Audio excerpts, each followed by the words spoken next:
everyone, and welcome back to my channel. My name's Sophie, and this channel is chronicling my journey to get my life back after having been diagnosed with some chronic illnesses. Today, as the title suggests, I'm going to be talking about my sleep study and multiple latency sleep tests that I had done on Monday and Tuesday of this week.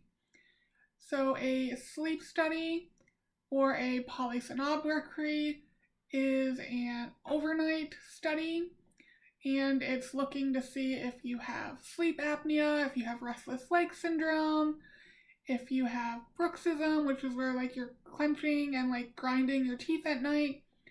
So to do this, they put a bunch of different sensors on you, which you can see in the picture, profile, title page thing.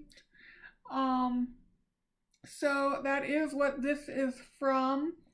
The sensor was very tight against my forehead, so it left kind of a pressure sore, but what you're gonna do. Anyway, so they put sensors on your head so they can see what brain waves you have. On your forehead, there's some on your cheek, on your chin. You have 3 EKG leads on. You have some sensors on your legs.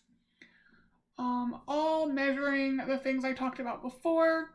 The ones, on your face are to see when you're moving your eyelids for rapid eye movement sleep, which is something they look for, especially dealing with narcolepsy, which is something that they are looking at in terms of might be going on with me.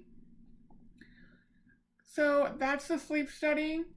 It's not comfortable in that the wires aren't really all that long. Supposedly, you're supposed to be able to move around in the bed, but you're really not. I normally don't sleep in exactly one position overnight. I wouldn't say I toss and turn, but I'm definitely not solidly still. But I do try to stay still for this sleep study. And I did forget to mention you have a pulse ox on your finger so they can see if your oxygen drops, as in sleep apnea. I wasn't wearing my oxygen. What you see in my nose is actually just for breathing purposes to help measure your breathing, and you also have some straps around your chest and upper abdomen to again monitor your breathing. So that was the nighttime sleep study. Then during the day, they do what's called a multiple latency sleep test, and that's checking for things like narcolepsy, idiopathic hypersomnia, excessive daytime sleepiness, and stuff like that. So what that is 4 or 5 naps opportunities during the day at 2-hour increments.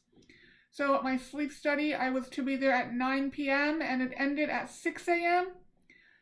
And the multiple latency sleep test, the sleep opportunities, the nap opportunities were at 8 a.m., 10 a.m., noon, 2 p.m., and then 4 p.m. if you needed it.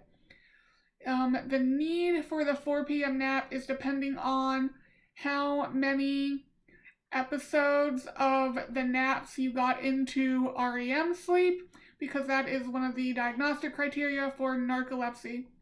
So if you were 1 REM sleep shy of narcolepsy, they would do the 4 p.m. nap to see if that would have you qualify as having narcolepsy.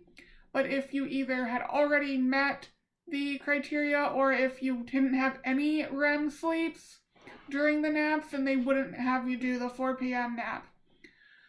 So up around 6 a.m., the first nap was at 8 a.m. I did fall asleep, I know that. It did take a little while. When I woke up, let me back up. So you have 20 minutes to fall asleep during these nap attempts. If you don't fall asleep after 20 minutes, they come in and they get you up. If you fall asleep, they let you sleep for 15 minutes, 15 minutes. And that is to see if you go into REM sleep, because you should not go into REM sleep in 15 minutes. So I was originally worried because normally when I nap, it's hours long. It is definitely not 15 minutes. But actually, these short nap episodes didn't bother me at all. I was worried I was going to be really groggy. and just really out of it when I woke up, but that didn't happen. I was going to take an Uber there and home for that reason, but they were really expensive for some reason, so I drove myself, but it turned out being fine. So the 8 a.m. nap, I did sleep. I'm pretty sure I was dreaming when they woke me up. So by the time I got up and everything, they gave me breakfast, which I normally don't eat, but I ate breakfast. And by that time it was 9 a.m. already, which meant my next nap was in an hour. So lay down for the 10 a.m. nap. Again, I do think I fell asleep. I think I might have dreamt as well. Then had the noon nap. I'm not sure if I fell asleep. I'm not sure if I was dreaming or if I was just like thinking in images. I don't know if that makes sense. But my brain is constantly thinking, so sometimes I'm not really sure when I wake up, because as soon as I wake up, I'm going to start thinking. 12 p.m. nap, did that, got up, had lunch. Again, shortly thereafter, it was time for the 2 p.m. nap. Again, not sure I fell asleep, not sure if I was dreaming or thinking in pictures.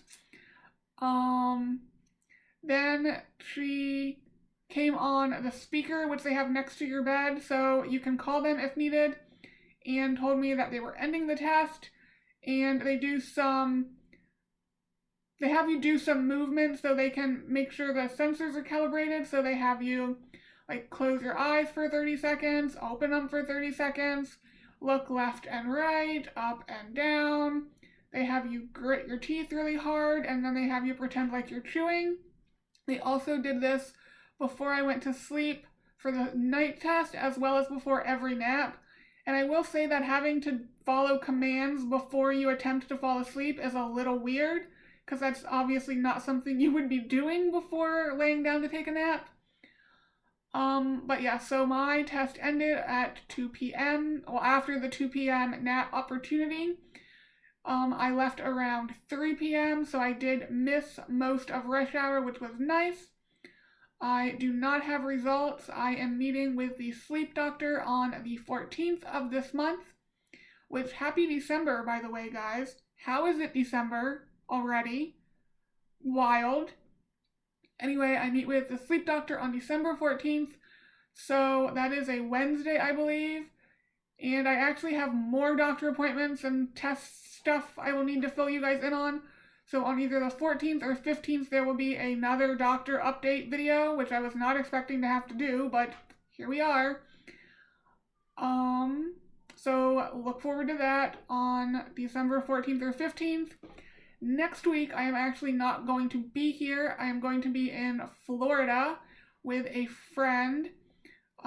She is flying me down there. I am providing the timeshare. So it's going to be a nice, relaxing week.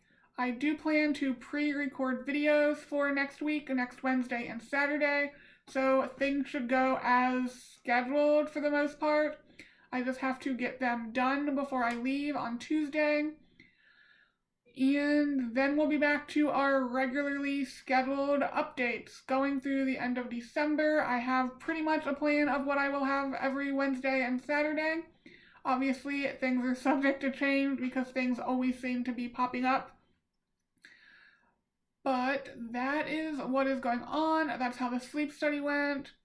Hopefully this heals soon. It is a little annoying, but it is what it is. I'm hoping it gives me some good information. I hope to be able to get something to help me stay awake during the day, especially when I start my job, which I will tell you guys about probably in January. I think that's all I have to say. Sorry, this is on the longer side, but I wanted to share with you my experience of the sleep study. All in all, it was a positive one. I don't really have any complaints. The food was amazing. I couldn't finish lunch because I don't normally eat during the day, and I was still completely stuffed from breakfast. It was a large breakfast.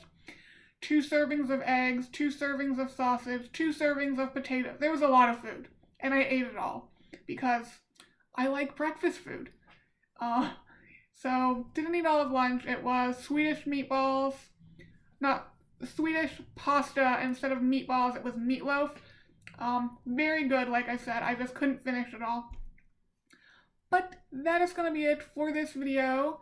It will go up on Saturday as usual, and you guys will see me next week on the screen. I will be in Orlando, and I will catch up with you guys when I return. Bye, guys.